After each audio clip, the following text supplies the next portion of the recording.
Peraturan Menteri Dalam Negeri Republik Indonesia Nomor 77 Tahun 2020 tentang Pedoman Teknis Pengelolaan Keuangan Daerah mengenai belanja tidak terduga adalah penganggaran pengeluaran untuk keadaan darurat, keperluan mendesak, pengembalian kelebihan pembayaran atas penerimaan daerah tahun sebelumnya, serta untuk bantuan sosial yang tidak direncanakan.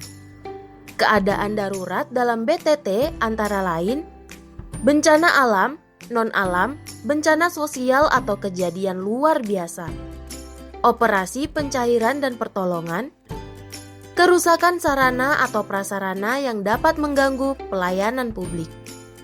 Keperluan mendesak dalam BTT antara lain, kebutuhan daerah untuk pelayanan masyarakat yang anggarannya belum tersedia, belanja daerah yang bersifat mengikat dan wajib, pengeluaran daerah yang di luar kendali Pemda yang tidak dapat terprediksi dan apabila ditunda akan menimbulkan kerugian lebih besar.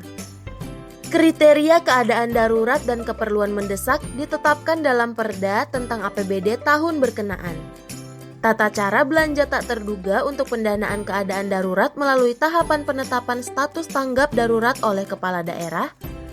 Kemudian Kepala SKPD terkait mengajukan rencana kebutuhan belanja kepada PPKD selaku BUD yang akan mencairkan dana kebutuhan belanja kepada SKPD terkait paling lambat 1 hari kerja sejak diterimanya rencana kebutuhan belanja. Dengan batas waktu penggunaan BTT, yakni hingga tahap tanggap darurat telah dinyatakan selesai oleh Kepala Daerah.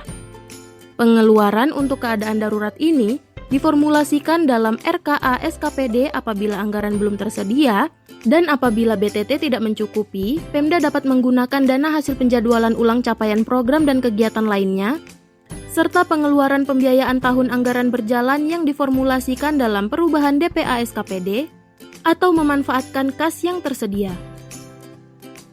Tata cara penggunaan BTT untuk kebutuhan mendesak dan kebutuhan lainnya, yakni BTT diformulasikan dalam RKA SKPD yang membidangi keuangan daerah untuk keadaan anggaran belum tersedia, atau melalui perubahan DPA SKPD untuk keadaan di mana anggaran belum tercukupi.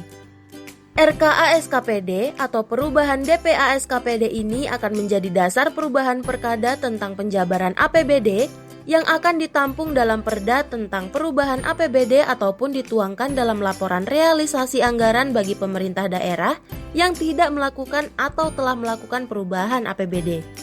Ketentuan lebih lanjut mengenai tata cara penganggaran, pelaksanaan dan penatausahaan, pertanggungjawaban dan pelaporan, serta monitoring dan evaluasi belanja tidak terduga ditetapkan dengan peraturan kepala daerah setempat. Sekian dan terima kasih.